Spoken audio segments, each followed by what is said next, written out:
આ દ્રશ્યો અમદાવાદના છે, જ્યાં મહાનગરપાલિકાની કચેરીએ જન્મ પ્રમાણપત્રમાં સુધારા કરવા માટે લાંબી લાઈનો લાગી છે.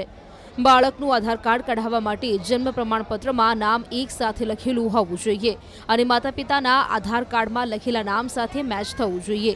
એવો નિયમ આવ્યા બાદ લોકો આ હાલાકી વેઠવા મજબૂર બન્યા છે. આ તરફ રાજકોટના આધાર કેન્દ્રો બહાર લોકો કતારોમાં લાગ્યા. મહાનગરપાલિકાના સેન્ટ્રલ ઝોન કચેરી ખાતે આધાર કેન્દ્ર બહાર 500 જેટલા લોકો લાઇનમાં ઉભેલા જોવા મળ્યા. ત્યારે ન્યૂઝ 18એ અરજદારોની વ્યથા સાંભળી. અરજદારો વહેલી સવારના 9 વાગ્યાથી જ લાઇનમાં ઊભા છે. લગભગ 3 કલાકથી પણ વધુ સમય સુધી લોકો લાઇનમાં ઊભા રહ્યા બાદ પણ વારો ન આવતો હોવાનું અરજદારોએ જણાવ્યું. કેટલાક અરજદારો તો 3 દિવસથી ધક્કા ખાવા છતાં કેવાયસી ન થયાનું જણાવ્યું.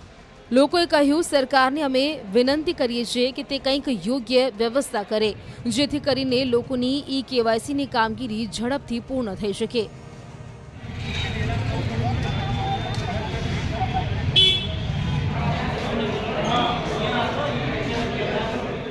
રાજકોટના આધાર કેન્દ્ર પર જ લોકોને આ હાલ બેહાલ થયા છે. અહીંયા 25-50 નહીં પરંતુ 500 જેટલા લોકો છે તે લાઇનમાં ઊભા છે. માત્ર 1-2 કલાક નહીં પરંતુ વહેલી સવારે 7 વાગ્યાની ઠંડીમાં લોકો અહીંયા પહોંચ્યા છે. કલાકો સુધી જે છે તે અહીંયા લાઇનમાં ઊભા રહ્યા છે. ત્યારબાદ અહીંયા ખાસ કરીને જોવા મળે તો જે રીતના લોકો છે તે ભારે હેરાન થઈ રહ્યા છે. લાઈનો છે તે ખૂબ જ લાંબી છે. કેટલાક લોકો વહેલી સવારથી પણ આવ્યા છે. આપણે એમની સાથે વાત કરીશું. બેન, તમે ક્યારે આવ્યા હતા? અમે 9:30 વાગે.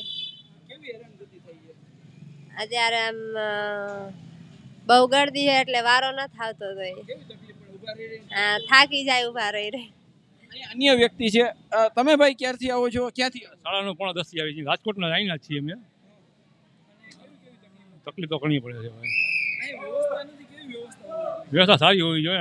ટાઈમ થોડો કોઈ વહેલો કરી નાખવો જોઈએ. ટાઈમ થોડો વહેલો કરી નાખવો સાહેબ નો એટલે માણસો કામ થઈ જાય. અન્ય અરજદાર છે, આપણે એમની સાથે વાત કરીશું. તમે ક્યારથી આવો છો? ક્યાંથી આવો? જય હિન્દ જય ભારત સાથે જણાવવાનું છે કે હું અહીંયા લગભગ 9 વાગ્યાથી ઊભો છું. મારે બીજી વાર આવવું પડ્યું. કાલે હતો હું પણ અહીંયા, અને આ છતાંય વ્યવસ્થા થોડીક સારી થાય એવી સરકારને માન્ય વિનંતી.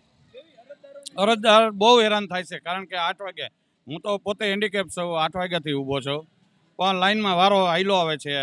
બે દિવસથી આવું છું અહીંયા. ચોક્કસથી અહીંયા લાઈનો છે તે ખૂબ જ લાંબી છે. જે રીતના લોકો છે તે વહેલી સવારથી જ પહોંચી જતા હોય છે, પરંતુ ક્યાંક ને ક્યાંક વારો નથી આવતો હોતો. લોકોને જે છે તે ભારે હાલાકીનો સામનો કરવો પડી રહ્યો છે. ભારે મુશ્કેલી વેઠવાનો વારો આવી રહ્યો છે.